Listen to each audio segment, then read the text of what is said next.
Thank you, Program Director, and welcome again to Public Protector South Africa. Thank you for honoring this invitation. I'll be issuing reports for the first quarter of 2018-2019 financial year, and I have a duty to do that in terms of the Constitution and the Public Protector Act. Therefore, I can use any form of publishing my reports either through media briefing or uploading them on our website or then sending them through social media. My office recognizes that the news media remains the most effective way through which we can comply with these constitutional and legislative requirements. We therefore continue to rely on you to bring to the attention of the public the outcomes of the critical work which we are doing as an office. Allow me to remind you of the simple but most powerful words by Chief Justice Mkhwebane when he handed down the historic judgment in the matter of EFF and others versus the Speaker of the National Assembly, in the case where this judgment was delivered in March 2016. The ruling read, I will quote one paragraph in that judgment. The tentacles of poverty run far, wide, deep in our nation. Litigation is prohibitively very expensive and therefore not an easily exercisable constitutional option for an average South African. For this reason, the fathers and mothers of our Constitution conceived of a way to give even the poor and the marginalized a voice and teeth that would bite corruption and abuse excruciatingly, and that is the Public Protector. One of the key takeaways from this particular extract of that definitive judgment is the reference to the severity of poverty in our nation and the emphasis on how this office is the voice and the teeth with which the poor and the marginalized can pull themselves out of the doom and gloom. Uppermost in my mind when I walked into this office in October 2016 was this idea of a public protector as a refuge for the poor and the marginalized, a resource through which they could hold their leaders to account and in the process improve their quality of life so that they too can enjoy the fruits of freedom and democracy. I have since been engaged in a relentless effort to rally the Public Protector South Africa, a team of capable, experienced, and devoted men and women in pursuit of what I call Vision 2023, a detailed plan that simply seeks to take the services of this institution to the grassroots. You may wonder who or what I refer to when I say the grassroots. In simple terms, the grassroots are the poor and the marginalized, who Chief Justice Mkhwebane referred to in the landmark judgment I quoted. It is the masses who day in and day out toil in the farms to earn an honest living, but struggle to put food on the table, live under horrible conditions, and have neither job security nor security of tenure. It is those who live and raise children in inhabitable makeshift structures, which they call homes, homes that are prone to fires or flooding during inclement weather. It is those who, in their hour of need, turned away at the gates of public hospitals or clinics to go home and die because the facility is closing or there's no medication to assist them. It is those that are fortunate to hold a decent job and have a regular income, but it is not nearly enough to afford them a lawyer when they want to litigate against the mighty state. All this and more are their realities, despite the fact that every year without fail, budgets are passed for 47 national government departments, 110 provincial government departments, 257 metropolitan, district and local municipalities, as well as hundreds of other organs of state and public bodies. Alive to these realities, The team and I devised the Vision 2023, which is propelled by 8 pillars: enhancing access, using indigenous languages to communicate, expanding our footprint, leverage stakeholder relations and signing agreements in that regard where we can expand our footprint, empowering people to understand their rights, projecting an image of a safe haven for the poor, encourage the establishment of effective internal complaints resolution units, and turning communities to be their own liberators. The end of this week will mark exactly 20 months since I walked into this office to spearhead the mammoth task of taking the services of the Public Protector to the grassroots per Vision 2023. In the year 2016, 2017, and 2017, 2018, we have had a total workload of 25,288 complaints. Out of this, we finalized 21,176 complaints. I must indicate that the statistics for 2017-18 are still undergoing an audit process, and so the picture might change slightly. And most of these cases we finalize through alternative dispute resolution methods, where there are issues where we call on the affected parties or the warring parties, and then we reach an agreement between them and the state. And we proceed to sign or prepare settlement agreements in this particular instance. Some of these cases are matters that shouldn't be coming to the Public Protector. They can best be dealt with elsewhere, or as well, they can be dealt with by the very same state institutions. That's why this year, we will be embarking on a roadshow which will seek to encourage the public to exhaust available remedies before turning to the Public Protector, while at the same time persuading organs of state to establish internal remedies or internal complaints resolution units. This will help free our hands so that we can deal with systemic problems and even go as far as doing more own initiative investigations as provided for in the Public Protector Act. It is only in more complex matters which involve service failure or conduct failure where we issue formal reports.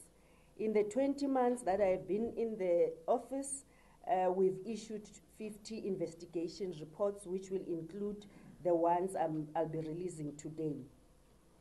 These are not merely numbers. A real impact on the lives of those affected and on state governance systems has been and continue to be made.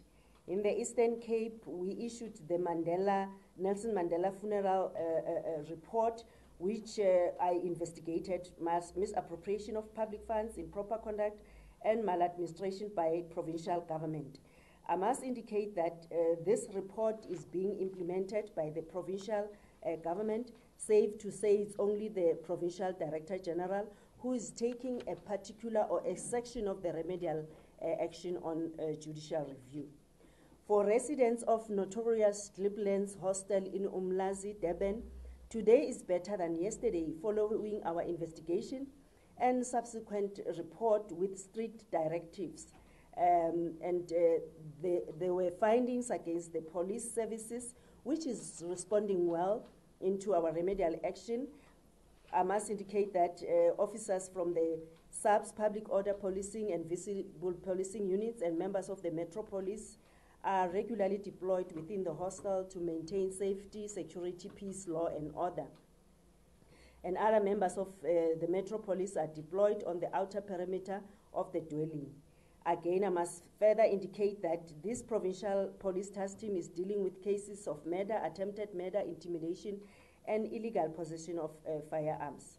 The cases have had to be transferred to the task team after the community expressed discontent with Umlazi police station. The cases under investigation by the task team include 57 of murder within the hostel, 14 outside the hostel, and 3 in areas outside Umlazi, and 69 of attempted murder within the hostel and 3 outside the hostel. I must also indicate that social development and municipal services are also being provided at the hostel after our intervention. Similarly, for the community of the informal settlement of Masiphumelele, a stone throw away from the affluent fish hook in Cape Town, Western Cape, an area ravaged by regular violence of service delivery protests before our intervention. Today is definitely better than yesterday, and tomorrow will even be better. The living condition has drastically been improved after we've worked closely with the city of Cape Town and the local community leaders, and we are thankful that some of the community members are also happy with the changed living condition. Further, again, some of the bread and butter issues we've dealt with in Cape Town, one of the complainants who has been waiting for the ID for the past 18 years, we made sure that their matter is resolved, and we know that in South Africa having an identity document is very important because you can access all the services of government. These are things critics will never understand, but even if we wanted to bend backwards for and pander to the critics, we'll still fail dismally, because 9 out of every 10 matters in our caseload are issues that concern people at the grassroots and thus do not generate media appetite as high-profile issues do. Our approach has been to strike a balance between the bread and butter cases and the high-profile matters. We have done well on both sides of balancing act, and for instance, the reports I've issued against or where I was investigating the high-profile politicians who are members of parliament or cabinet, the former Cooperative Governance and Traditional Affairs Minister and the former Public Enterprises Minister, Des van Rooyen and Lynn Brown respectively, and the President implemented those remedial action. Let me just state this for the record. We are not against criticism. We enjoy no insulation from scrutiny. Ultimately, it is constructive censure, among other things, that builds individuals and institutions. Accordingly, we will continue to welcome criticism with humility, but we will also ignore banter, which is only aimed at projecting us as people who do not know what we are doing when the facts are there for everyone to see. I now turn to the reports that have brought us, or all of you here this afternoon. There are 8 of them. In fact, it's 7. The other one will issue tomorrow morning. They cover the important thematic areas, including violations of the Executive Ethics Code, safety in the workplace, workers' compensation, labor matters, staff appointment, and tender irregularities. The first one relates to Komungwe Security Services in Gaseload municipality. I investigated alleged irregular and improper awarding of a security tender to Ikodiseng Business Consulting, which is abbreviated as IBC, by the Gaseload municipality. The complainant is Mr. Mpho-Os, a director of Komungwe Security Services. He lodged the complaint in 2012 on behalf of his company, alleging that the municipality did not follow proper procurement processes, in that it awarded a tender to IBC for a period of 36 months, despite the fact that IBC's bid was non-responsive, in that IBC submitted copies of a tax clearance certificate, its state of original documents, and PRISA and BBBEE status level certificates, which were not certified. The issues investigated and the findings thereof, whether the municipality unduly failed to follow proper procurement processes when appointing IBC, and whether such conduct constitute maladministration. This issue, the finding was that it was substantiated. The second issue, whether the complainant suffered prejudice as a result of municipalities' failure to follow proper procurement processes, and as well this allegation was substantiated. The appropriate remedial action which was taken in this matter was that the municipal manager should within 30 days after receiving the report ensure that all municipal officials are trained in supply chain management and are trained in MFMA, and issue a written warning, a written apology to the complainant within 30 days, and take appropriate disciplinary action against the members of the bid adjudication committee, and compensate the complainant an amount of 2,530 being cost incurred in preparing the bid tender documents. To the municipal council, the council must, within 30 days of receipt of the report, take necessary disciplinary action against Mr. Ntefang, the municipal manager at Caseload municipality. There's another complaint we've received, Anonymous versus David Graper municipality. This matter also investigated. A certain in fact, the complaint was relating to allegations that a certain Mr. Philander was appointed by the Mir municipality. The Mir has now amalgamated with the Kara Heights municipality to form this David Graper municipality to a post of revenue clerk, even though he did not meet the requirements of the position, and that the appointment of Ms. Junes Foslow was made to the same office without the post being advertised or interviews being held by this municipality. The issues investigated was whether the appointment of Philander was improper, and whether such conduct constitute maladministration, and that allegation was substantiated. Another issue and the finding is that Ms. Foslow, who was appointed without following proper processes, this allegation was not substantiated because this was an intern who was seconded from one of the setters. The remedial action which I've taken in this matter is for the municipal council to initiate and disciplinary processes against the acting municipal manager, as he was responsible and accountable for the appointment of Mr. Philander. The other matter is Masibi versus the City of Tshwane Metropolitan Municipality. I investigated an alleged maladministration that is said to have occurred during 2009 and 2010 by the City of Tshwane regarding the transfer, non-payment of salary, and disciplinary inquiry of one of its employees, Ms. Masibi. The complainant was an ambulance practitioner with who was employed by the City of Tshwane, and he lodged his complaint with the Public Protector in June 2014.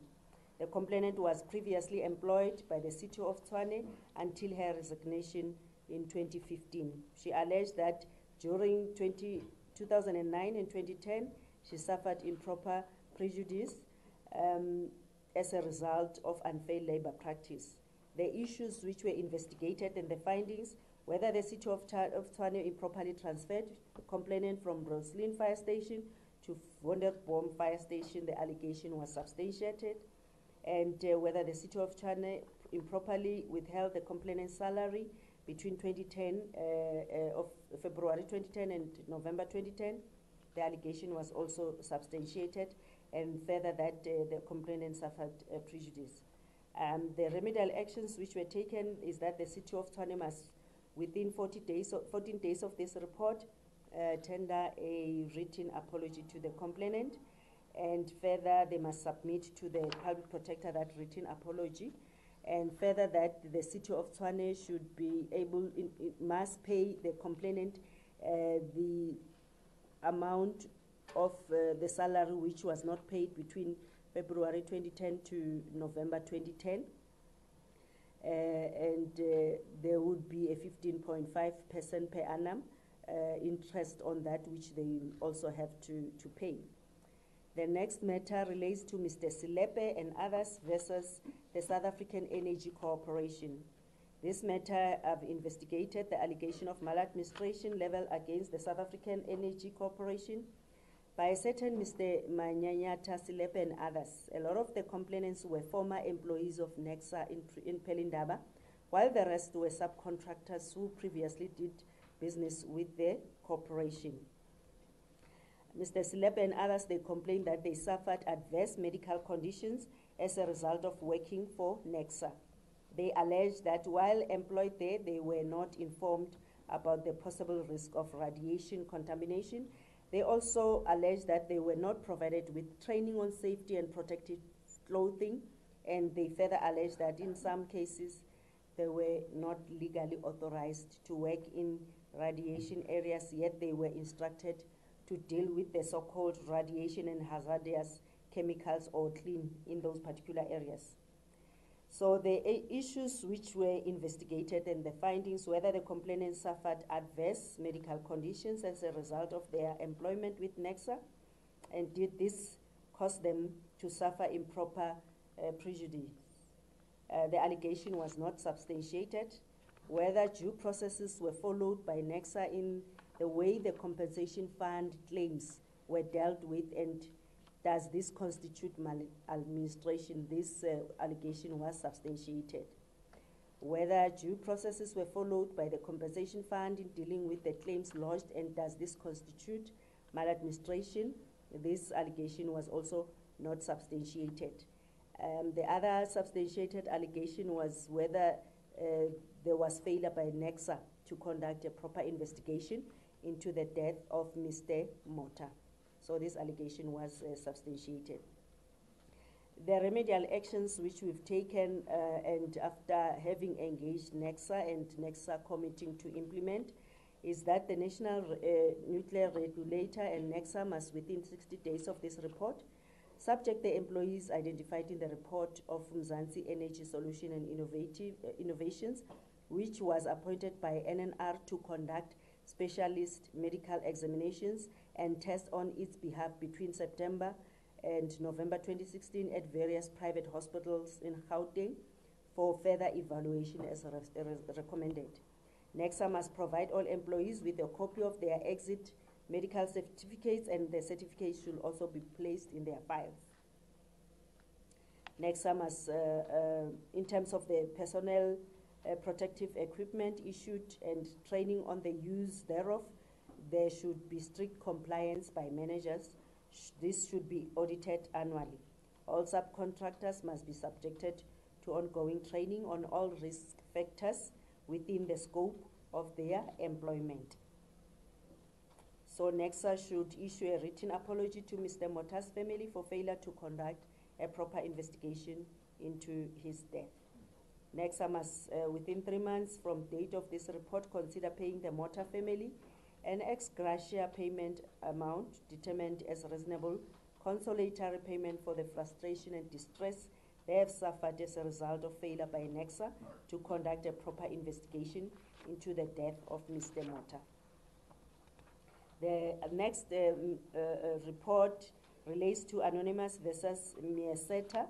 In this, I investigated an allegation of maladministration and improper conduct in connection with alleged victimization and subjection to occupational detriment of employees on account of them having made protected disclosures in connection with irregular appointment of service providers and personnel, irregular disposal of manufacturing, engineering related services sector, education and training authorities, movable assets, irregular, fruitless and wasteful expenditure, as well as failure by the Chief Executive Officer of Mieseta, Dr. Raymond Andrew Patel, to institute disciplinary proceedings against an employee who is alleged to have contravened the Mieseta Code of Conduct policy. The first complainant is a 46-year-old who is married with 3 dependent children. One of the children has already completed tertiary education, and the matters which we have investigated, in fact, this is an anonymous complaint, therefore that's why they had to describe the complainant we have the way we've described. The issues investigated and the findings, I'll only mention where we have substantiated findings. The allegations which, whether the CEO caused Mieseta to incur irregular, fruitless and wasteful expenditure by commissioning a disciplinary inquiry against the second complainant, which did not yield result and was later aborted, and if so, whether his conduct constitute maladministration. This allegation was substantiated. The other allegation which we didn't make a finding on because the Hawks is investigating whether the CEO improperly influenced and authorized the appointment of certain service providers to render services at Miaseta contrary to legislation and prescripts. Whether the CEO failed to institute disciplinary action against an employee, who we will indicate as Mr. X, who had contravened the Miaseta Code of Conduct, and if so, whether his conduct constitute maladministration. This allegation was also substantiated. So the finding, the remedial action which we concluded on are the Minister of Higher Education and Training must take cognizance of the findings regarding the maladministration and improper conduct by the CEO, Dr. Andrew Patel, mentioned in the report, ensure that the board considers the acts of maladministration, financial misconduct and proper conduct referred to in the report and take appropriate disciplinary action. The other one to the Miaseta Board of Directors, which must take cognizance of the findings by the CEO and ensure that such action is not repeated, and take disciplinary processes against the CEO, Mr. Raymond Andrew Patel, within 60 days of publication of this report. The CEO should take cognizance of the findings of improper conduct, and that should not be repeated, and ensure that the Miaseta recruitment policy is amended to prescribe for the policy to be followed when a suitably competent candidate for the position is advertised internally and could not be found. The other report relates to Masuka, the Deputy Speaker of Limpopo Provincial Legislature, where it was alleged that he incurred exorbitant mobile telephone bill on an official trip to the United States of America in 2014. This is an own initiative investigation conducted after my office came across an article in the City Press, 29 March 2015, on allegations against the Deputy Speaker. The article alleged that the Deputy Speaker incurred a bill of $125,000 while on an official trip in the US, and it alleged further that the manager of the legislature's supply chain management unit, Ms. Duna, was suspended because she questioned the bill.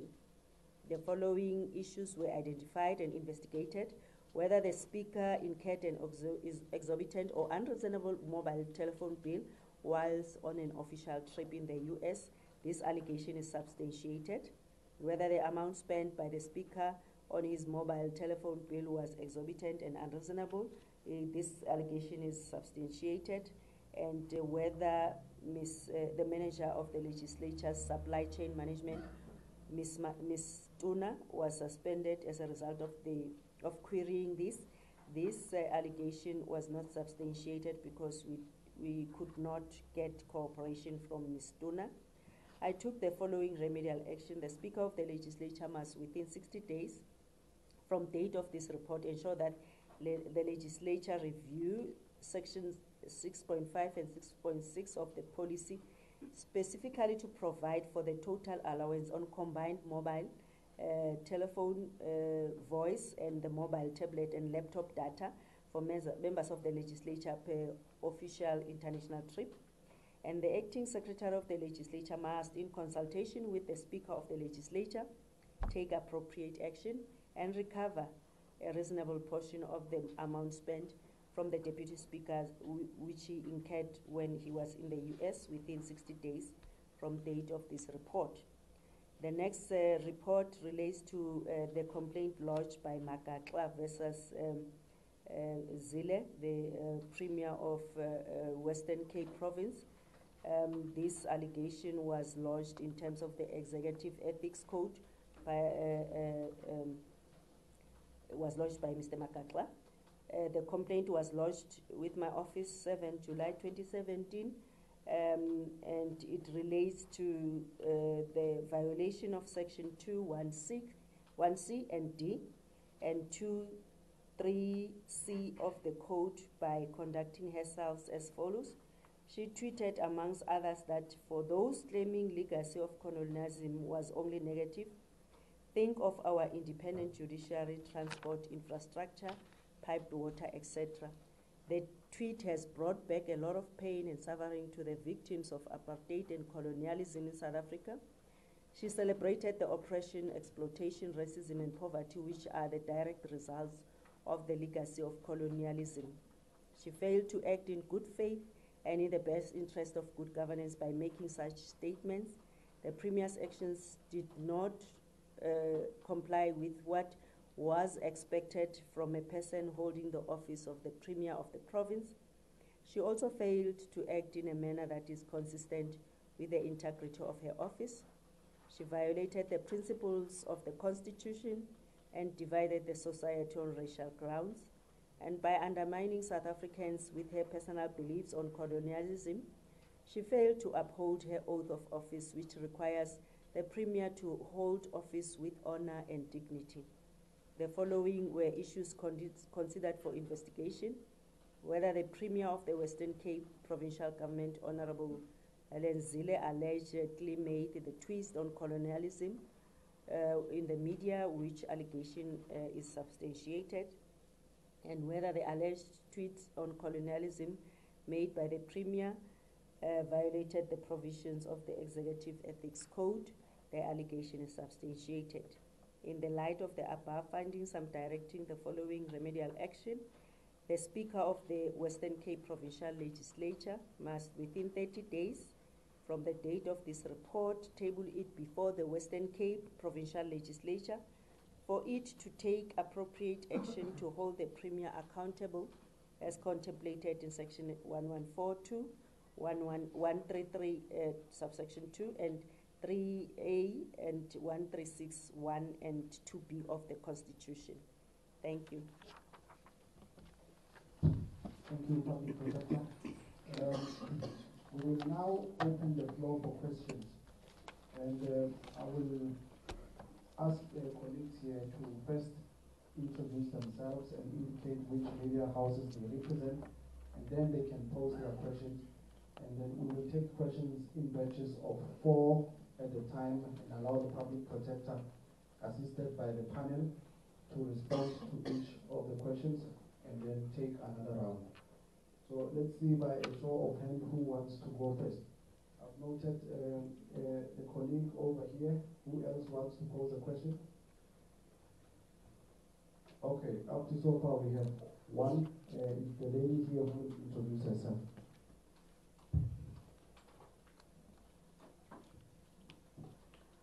Good day, ma'am. Zille from Afro View. I just wanted to find out, you just gave us the numbers of the investigative reports that you've dealt with since your arrival or since you took office. How many of those have been challenged, and how did you resolve the issue then? And then the second question is, I read on an online publication regarding public hearings to be taking place here at the Public Protector's Office, which are the first hearings to be done so by the office. Why this particular case?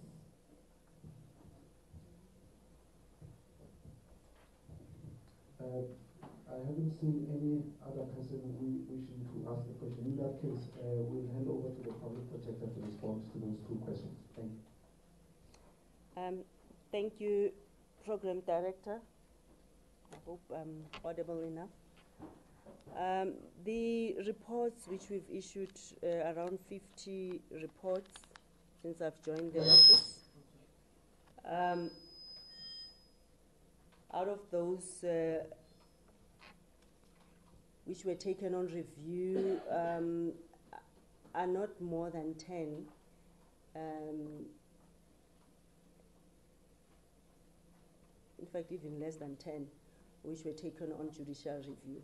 And remember, I indicated that I will try by all means to engage the various state organs we are investigating to make sure that by issuing them the Section 7(9) notice, where we are indicating that they are implicated and they respond to that, we're giving them an opportunity to inform us about their side of the story.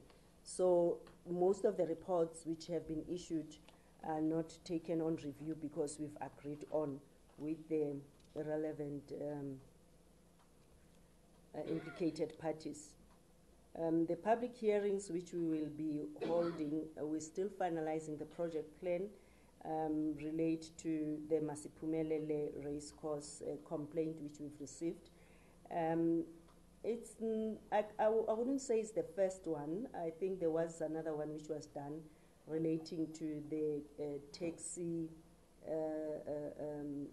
not recapitalization, but then relating to the conversion of the panel vans into the taxis, which was done. This will be another one where it's part of the investigation to determine whether there's any maladministration or any irregular processing of that particular process when the Masiphumelele was, the race courses were transferred to Masiphumelele. So we will indicate and we will inform about the dates of this public hearing. Thank you. Okay, are there any more questions from the floor? Okay, I've noted 2 this side. Okay, 3. So we'll start with 1, 2, and 3. In that order, please.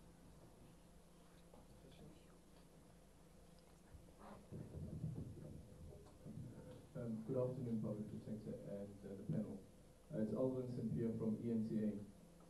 Just on the report relating to the tweet from the Premier, Helen Zille, what was her response when you eventually made the finding and told her that this is what you have found and you feel that she must be held accountable by the legislature? And Advocate, there was the report last week that you were expected to appear in Parliament, which you didn't, and you were on Afro Worldview where you indicated why you couldn't make it to Parliament. And in that interview, you indicated that there is interference coming from parliamentarians. Can you just, in terms of the work that you're doing, can you just expand a bit on that?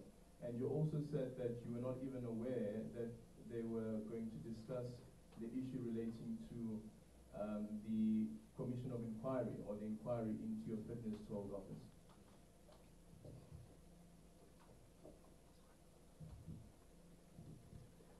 Haubalele Palekile from Jacaranda FM. Is there an update on the investigation into the fitness to hold office of the former Finance Minister, Malisi Bigaba, the current Minister of Home Affairs?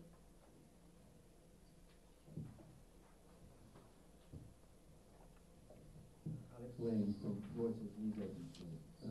You said that roughly 9 out of 10 of the cases that you investigate relate to grassroots issues. But for the 1 out of those 10 that are the big ticket items, the one that everyone concentrates on, and things like corporate malfeasance by large international companies, how many investigators is the Public Protector able to dedicate to those sorts of cases? And at the moment, do you have a lot of cases which are currently being investigated involving large foreign firms involved in corruption during Mr. Zuma's time in power? Thank you. Thank you. We'll now hand over to the Public Protector to respond.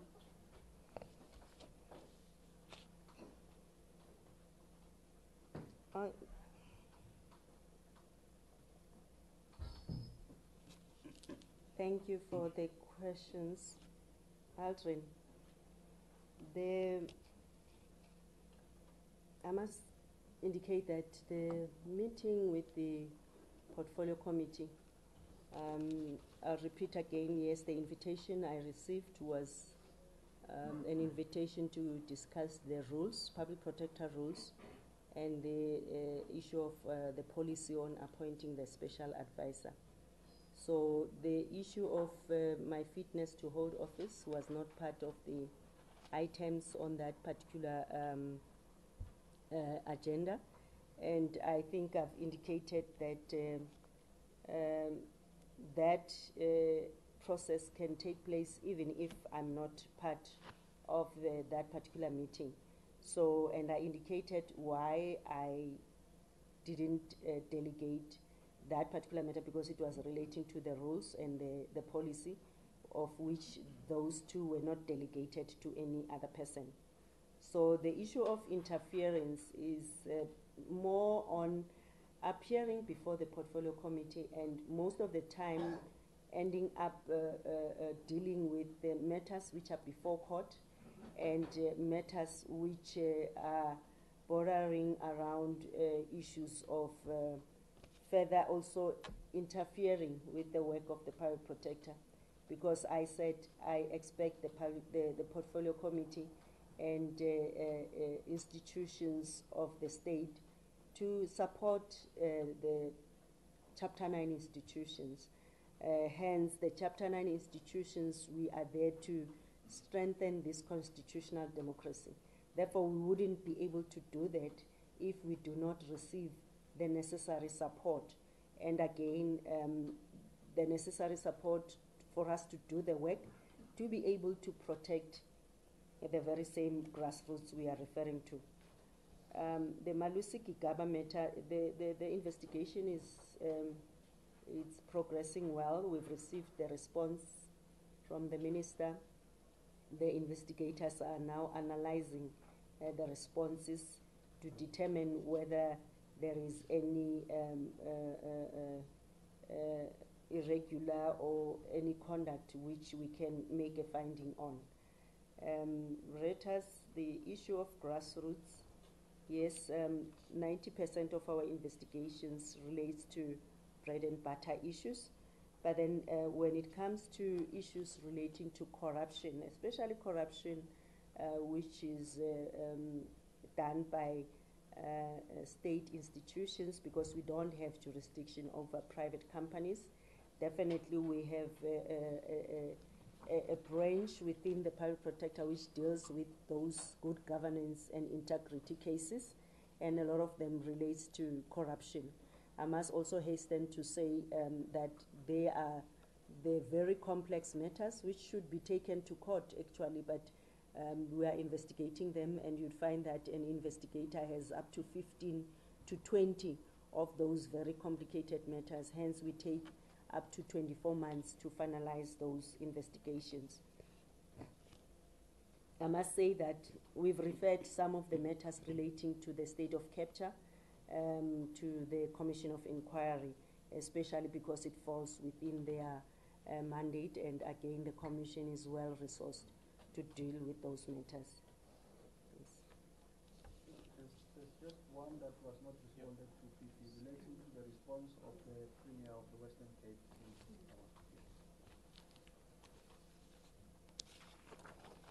I thought I will give it to Mr. Ndo to take you through.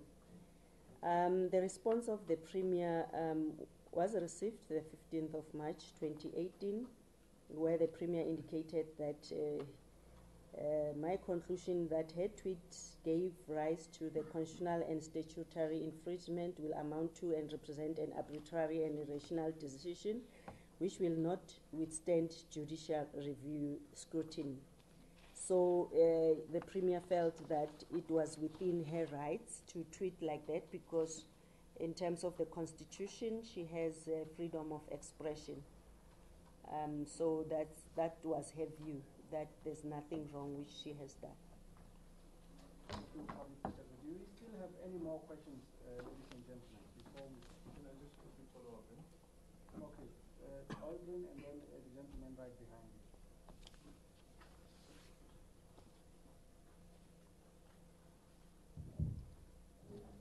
So, Public Protector, does this then mean that Helen Zille, the Premier, may have already indicated that she will be taking this report for judicial review? And the other question is on the interference by Parliament. Would you make the argument that Parliament is making it difficult for you and this office to do its job in terms of the Constitution? And the final question is with regards to the state capture inquiry. Have the commissioners been in contact with you?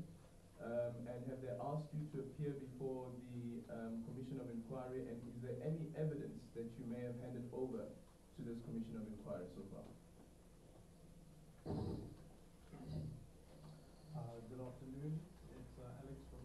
before. Just in terms of former Minister Lynn Brown, you said you were happy with the action taken by the President. I'm assuming you mean the removal. I just want to know if he ever wrote to you that the action was taken and whether he provided this report to the National Assembly on that application. Thank you. Thank you. Over to you, PP.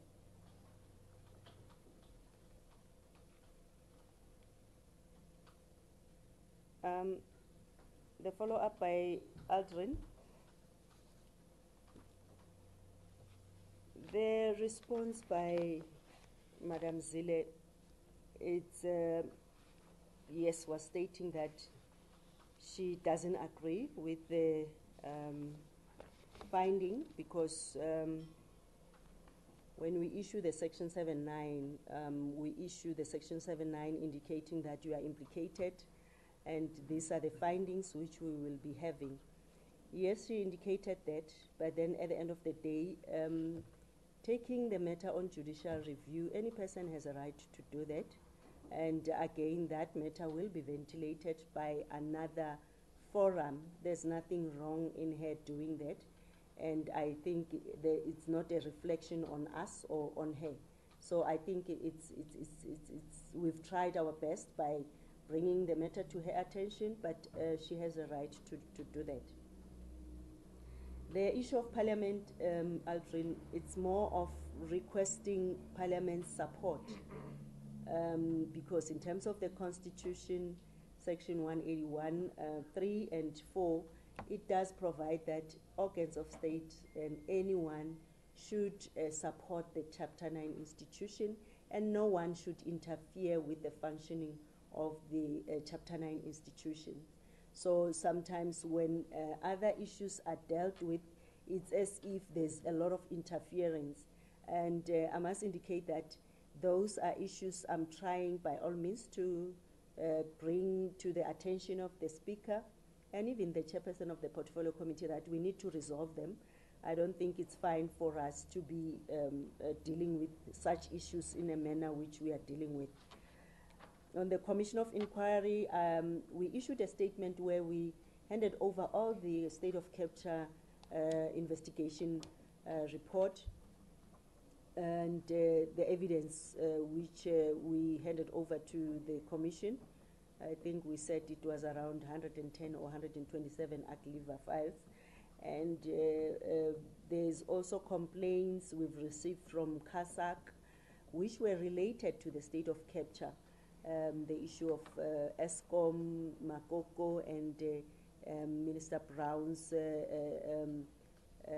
handling of the ESCOM matter, and the Malusiki Gaba issues when he was still the Minister of Public Enterprise. So all those have been handed over to the Commission of Inquiry. I must indicate that no, they have not yet indicated anything about whether I should appear or to come and give evidence, because we have handed over the information. I think the last time they said they are analyzing the information. If they need any clarity, we are willing, but again, remember they are complainants. Therefore, they might not need to come back to the Public Protector. They can directly contact the complainants in this matter who can provide more information. On the issue of Brown, I indicated that I was reflecting on the impact of our reports and indicating that the President wrote a letter, yes, indicating that he has implemented or he has acted on the Public Protector report and implemented the remedial action, and he indicated that he will be tabling that before the National Assembly. So for us, on our side, we have taken it as being a remedial action which has been implemented. Maybe just to clarify the issue of the race horses, it's relating to Phumelela, not Masphumelele. Apparently I said Masphumelele, but it's Phumelela race horses matter. Okay, thank you.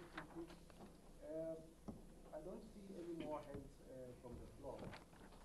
In that case, I will then proceed to thank you for honoring the invite and for participating, and thank the Public Protector for assisting us with clarity on all of these issues as well. All of the reports that have been released here will be uploaded on the website soon, but I'm sure you have in front of you fact sheets on the basis of which you can do your work for now. Thank you so much.